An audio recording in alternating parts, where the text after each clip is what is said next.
एक स्त्री अपने पति के साथ सुखी जीवन बिता रही थी, लेकिन समय के साथ पति ने उसे धोखा दिया और पराई स्त्रियों में अपना सुख ढूंढ लिया।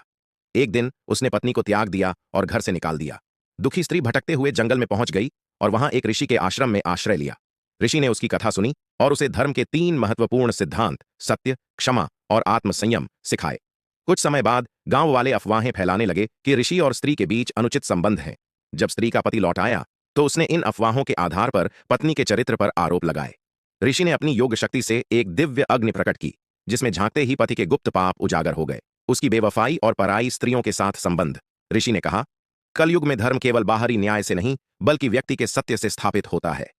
पति को अपनी गलतियों का एहसास हुआ और उसने स्त्री से क्षमा मांगी। स्त्री ने उसे क्षमा तो किया, लेकिन उसने उसके साथ लौटने का निर्णय नहीं लिया। उसने ऋषि के साथ सेवा और धर्म का पालन करने का संकल्प लिया, क्योंकि उसे समझ में आ गया था कि सत्य और धर्म का मार्ग ही सुख और शांति देता है।